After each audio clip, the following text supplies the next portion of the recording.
Okay, we're gonna go back to Toxie's Triple Terror here. It's Volume 1. We're gonna watch the final one on here. It's called Deadly Daphne's Revenge. Let's watch. And was last seen in the hills of Silverado. A resident reported seeing a strange-looking woman fitting the description of Miss Wood eating out of garbage cans. Miss Wood is considered insane, but supposedly harmless. Here are the boys. They're going up to one of their lodges. Maybe a little hunting. Hey, what did you break in last year? 200 pounds? Hey, nah, man, it was more like $1 million bucks. Boys will be boys. And when there's a hitchhiker named Cindy, a pretty girl, they gotta pick her up.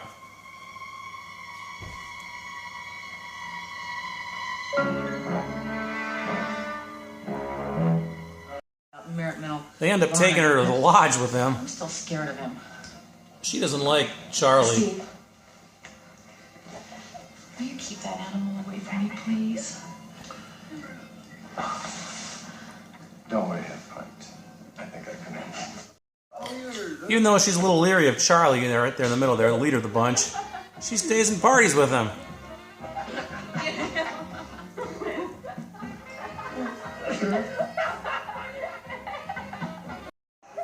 Charlie gets a little aggressive. You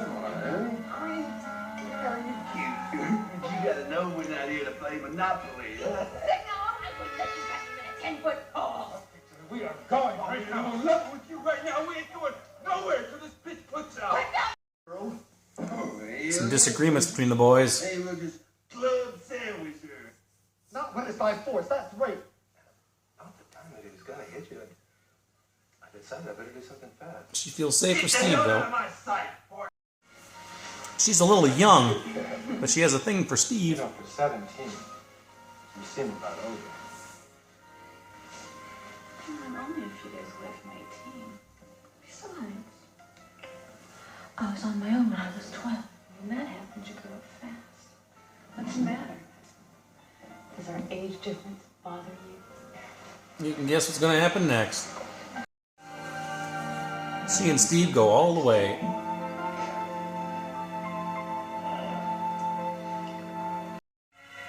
Well, Steve leaves, and Charlie and one of the other guys go in, and they decide they're going to take turns with her. Yeah, ain't nobody gonna hurt you now. We're just gonna put the finishing touches to it. Steve already started. No. Next day, she's gone. She ran off. She'd never let you touch her.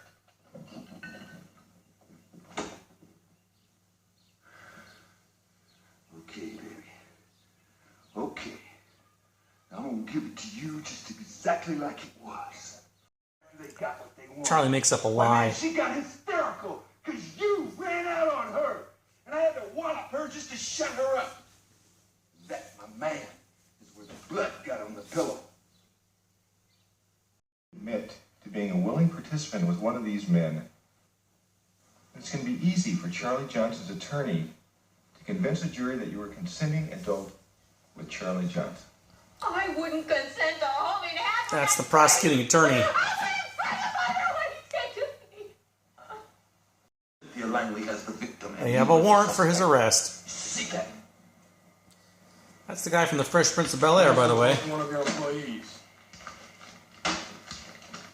Roberto Marino. Did you work with you on this lot?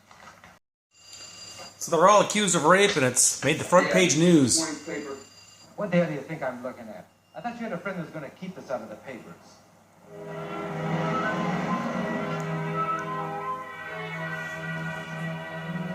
Try and get your charges reduced Charlie's to illegal intercourse, attorney. which means she was a consenting minor. The hell you mean, consenting minor? We're pleading not guilty of this thing, aren't we? Charlie, my contact in the DA's office tells me John Stark has too much circumstantial evidence, which puts her in that lodge most of the night. Last chance. The defense wants to make a deal. My clients are willing to admit to illegal intercourse if you make a deal for suspended rent before. No deal. They're going on trial as charged.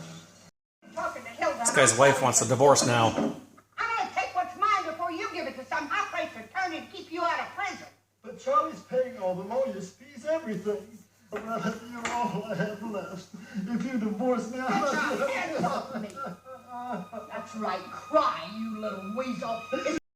Faced with the prospect of divorce and prison, Charlie, you guy gotta shoots get to himself. Bruce fast. Why? Charges have been dropped against Bruce Fowler. The hearing won't be until next week.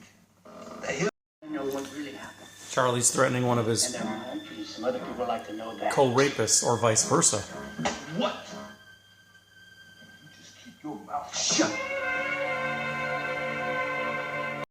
I want to talk to you. Cindy has a change of heart. Remember the farmhouse you called your father from? Mr. Stark, I changed my mind. I decided not to go through with this. Now wait a minute. You just can't walk in here. Charlie meets with the mob boss to try to make her disappear. Well, she could very easily disappear, never be heard from again. Sounds good. Tell me more. Carson, why you want to call it off? Because she's dropping the charges. And the DA thinks that I'm doing a number on her. Now look, you can keep the 10 grand, but you've got to get this thing called off. That 10,000's already gone. Okay, then I'll give you the other 10 grand. I don't care. Look, Jake Moore says, if this chick gets wasted now, I am really in trouble. So Charlie has a change of heart now. That girl now, we in big trouble. You mean you are? Hey, look, man. And we were all on this hook together. And if that girl gets killed now, we are all going to jail.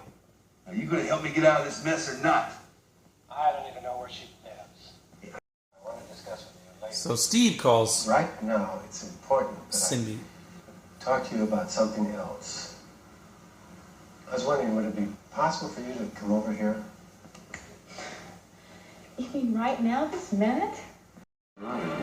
Cindy freaks out when she finds out there was a hit on her. So Steve is going to help her hide.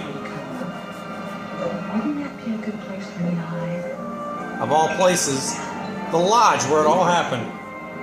A creep. It's exactly where they go. But this place is really something else.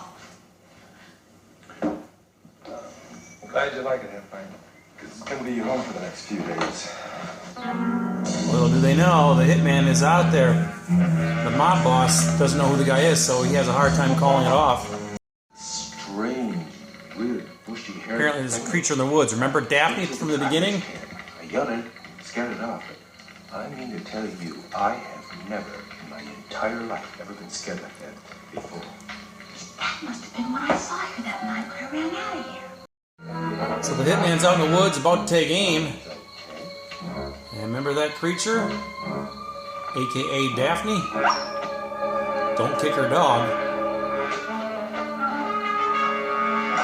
It's time to go to bed.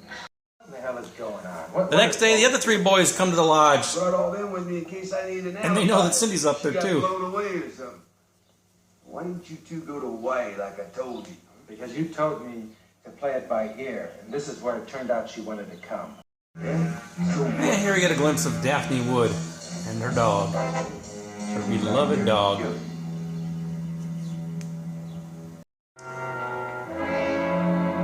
They come across a body. That, I believe, is the hitman.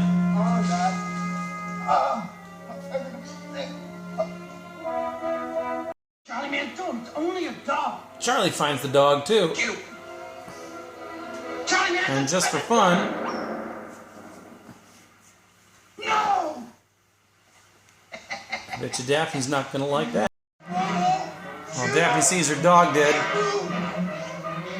Sneaks out of the wood, trips him up, and finishes him off.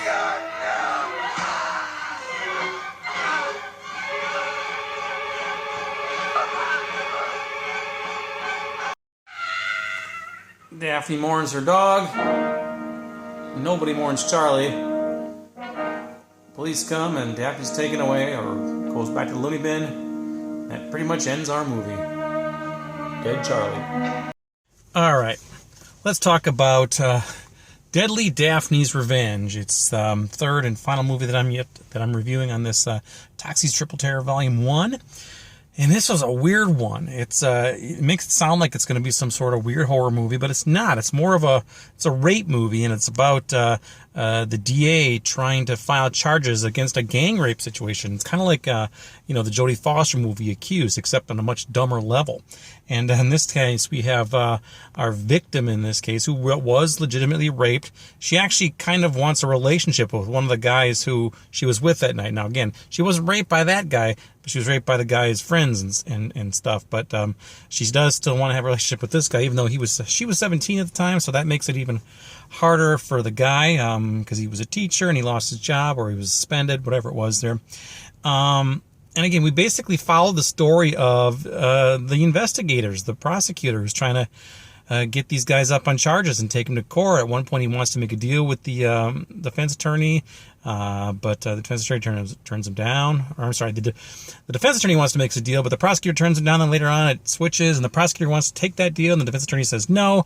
Then there's a hitman involved because they're going to try to kill this girl, Cindy, and it's just a big mess. Then of course, Cindy hides out at the lodge where she got raped with the guy again, but and then the other guys show up, the former rapists show up. It's just a weird dynamic that's going on in this movie, and it's not really a horror movie until like kind of the end. At the very beginning of this movie, they show this escaped lunatic of some sort. Her name is Daphne, hence the title here. And then we don't see Daphne again until like the last 5 minutes of the movie. Daphne has absolutely nothing to do with this plot. We see her for 30 seconds in the beginning, maybe about 3 minutes at the end, and that's it. The movie has nothing to do with Daphne. It has to do with Cindy and her possible revenge in court against her rapists. That's what this movie is. Deadly Daphne's Revenge, my ass. Nothing to do with that. But anyway, that's this movie. It's a strange one. It kind of plays out like a made-for-TV film or like an episode of LA Law or something. Very strange, although it did have a nude scene near the beginning during the rape and stuff. Actually, even before that, when she actually did willingly have sex with the one guy. A couple of people die, a couple of gore scenes. That asshole Charlie gets it from Daphne after the asshole killed her dog. What a film. Anyway, you can get this on Toxie's Triple Tear, Volume 1. 1 of 7. I've got 3 of the 7. I'll be getting the other 4 hopefully soon. We'll get through that crap too. These are not good films by any means, but geez, what have you done to us, Troma? Anyway, check it out. Deadly Daphne's Revenge, also known as The Hunting Season. Most of the actors and actresses did nothing else. That's it. So check it out. Let me know what you think about it. Leave some comments down below. We'll discuss it. Boy, watch it if you dare.